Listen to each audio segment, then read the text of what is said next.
Earlier modern India के मुस्लिम powers में सबसे अहम थे मुगल। मध्यकालीन दौर में इन्होंने ही पूरे भारतवर्ष पर राज किया।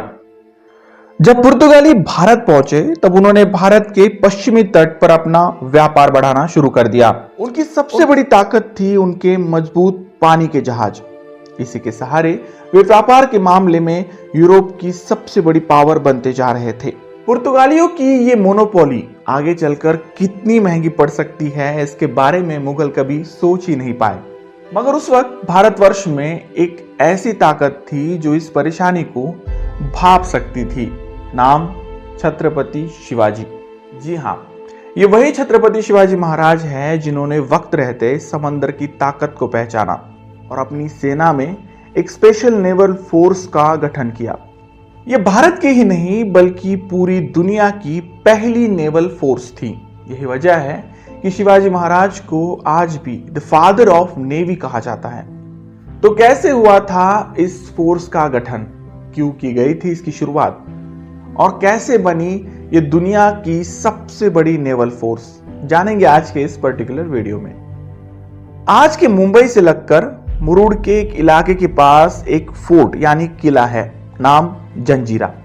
इस किले का इतिहास यह है कि अंग्रेजों के सिवा इसे आज तक कोई भी नहीं जीत पाया। 1654 के आसपास उस किले पर सिद्धियों का राज हुआ करता।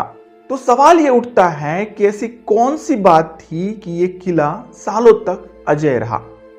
इसकी वजह है इस किले के चारों ओर फैला गहरा समंदर। इस समंदर की वजह से ही किसी भी सेना को इस किले तक पहुंचना लगभग नामुमकिन था। अगर बोट के माध्यम से यहां पहुंचा जाए तो किले पर लगी तोपों के लिए ये बोट्स महज एक टारगेट प्रैक्टिस होती और उस समय ऐसी कोई तोप बनी ही नहीं थी जो किनारे से इस किले को भेज सके। शिवाजी महाराज बरसों से इस किले को जीतना चाहते थे, लिहाजा इसी मंशा को साथ लिए उन्होंने अपनी इस नेवल फोर्स का गठन किया, जहां छोटी तोपों को बोट के माध्यम से पानी में तैरते हुए वे दुश्मन पर वार करते हुए आगे बढ़ते। छत्रपति ने वर्तमान महाराष्ट्र के समुद्री तट पर कई नेवल बेसिस को कंस्ट्रक्ट किया। उन्होंने इस सेना के 2 विंग्स बनाए, जहां एक विंग की कमान एडमिरल मयंक भंडारी के हाथों में दी, वही दूसरी कमान दुतुत खान ने संभाली। मराठा नेवल फोर्स में ज्यादातर कोंकणी नाविक शामिल थे, बावजूद इसके पुर्तगाली भी इस सेना में काम करते। 1659 आते आते इस फोर्स के पास लगभग 20 से भी ज्यादा वॉरशिप्स थी। आगे चलकर छत्रपति शिवाजी महाराज ने एक पुर्तगाली नौसैनिक रुई लिताओ को अपनी सेना का कमांडर बनाया, क्योंकि Shivaji Maharaj Portuguese naval technology को अडॉप्ट करना चाहते थे। शिवाजी महाराज ये भली भांति जानते थे कि पुर्तगालियों के पास बेहतर और शक्तिशाली नौसेना है। इसी वजह से उन्होंने उनके साथ गठबंधन करना ही उचित समझा। इस गठबंधन के सहारे वे मुगलों और अंग्रेजों की वॉरशिप्स को जल समाधि देने में कामयाब रहे।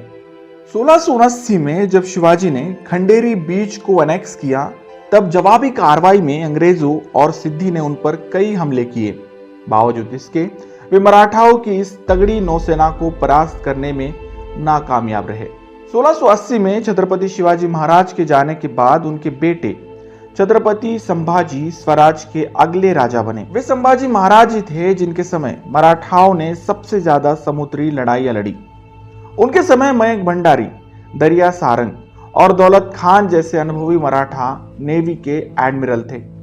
संभाजी महाराज अरेबियन सी से होने वाले व्यापार पर कंट्रोल पाना चाहते थे। ऐसे में जंजीरा फोर्ट को हाथ में लेना उनकी रणनीति का सबसे महत्वपूर्ण हिस्सा था। 1681 के अंत में संभाजी महाराज ने अपने 20,000 सिपाहियों के साथ जंजीरा के किले को पानी और जमीनी इलाकों से घेर लिया। संभाजी महाराज एक रणनीति के तहत सिद्दी को हराना चाहते थे। ये एक नाटकीय रणनीति थी जिसमें ये इल्यूजन पैदा किया गया कि कोंडोजी फरजद संभाजी महाराज से बगावत करके सिद्दी के खेमे में जा रहे हैं। जैसे ही सिद्दी कोंडोजी का स्वागत करेगा तो कोंडोजी अपने असली रूप में आ जाएंगे और वहां पर एक जोरदार धमाका करेंगे। इस धमाके से सिद्दी की सेना तितर बितर हो जाएगी और संभाजी महाराज को यह वक्त मिलेगा कि वो किले के अंदर प्रवेश कर सके। मगर दुर्भाग्य से संभाजी महाराज का ये प्लान फेल हो गया, क्योंकि सिद्दी इस प्लान को पहले से ही जानता था। उसने कोंडोजी और उनके साथियों को आगे आने दिया और एक एक करके सबको मार डाला। इस प्लान के फेल होने के बाद संभाजी ने अपनी नेवल फोर्सेस के जरिए किले के दीवारों को डैमेज करना चाहा, मगर सिद्दी की स्ट्रॉन्ग आर्टिलरीज के आगे वे कुछ नहीं कर सके और उन्हें हार का मुंह देखना पड़ा। इस हार के बाद संभाजी ने अपना रुख गोवा की तरफ बढ़ाया। उन्हें यह यकीन हो चला था कि जंजीरा को जीतना वाकई में बहुत मुश्किल टास्क था। ऐसे में जंजीरा नहीं तो गोवा ही सही, यहां से भी अरेबियन रूट्स को काबू में किया जा सकता था। मगर गोवा में सबसे बड़ी दिक्कत थी पुर्तगालीज की। संभाजी पुर्तगालियों को यहां से खदेड़कर अंजदीवा बीच पर एक किले का निर्माण कराना चाहते थे। ऐसे में उन्होंने अपने नौसेना के सहारे पुर्तगीज कोस्टल एरियाज पर कई अटैक्स किए और उन सभी जगहों को जीत लिया। ये जीत मराठा नेवल फोर्स की अब तक की सबसे बड़ी जीत थी। संभाजी महाराज हमेशा से अपनी नौसेना को एक मॉडर्नाइज नेवी बनाना चाहते थे। उन्होंने इस काम को करने के लिए अरब के एक नौसैनिक जंगे खान के साथ गठबंधन भी किया। संभाजी महाराज ने उन्हें कोकन अपने नौसैनिकों को ट्रेनिंग देने बुलाया। जंगे खान ने यह इनविटेशन एक्सेप्ट किया, जहां 1681 में 6 महीनों तक वे कोकन में ही रहे। उन्होंने मराठाओं को जहाज निर्माण और तोप खाने के वेरियस एस्पेक्ट से रूबरू कराया। यहां से मराठा नेवी और भी ज्यादा सुदृढ़ बनी। तो ये थी कहानी द फर्स्ट नेवल फोर्स की। वैसे इस नेवल पावर की सबसे बड़ी कमान संभाजी महाराज ने ही संभाली। उन्होंने 1680 से लेकर 1689 तक इस सेना का नेतृत्व किया और बड़ी से बड़ी ताकतों को धूल चटाई।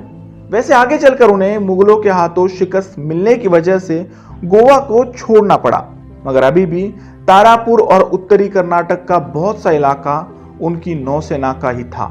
तो आप इस नेवल फोर्स के बारे में क्या सोचते हैं, कमेंट बॉक्स में जरूर लिखें। फिलहाल वक्त हो चला है आपसे विदा लेने का। मिलते हैं अगले वीडियो में ऐसे किसी इंटरेस्टिंग और हिस्टोरिकल टॉपिक को लेकर। तब तक के लिए धन्यवाद।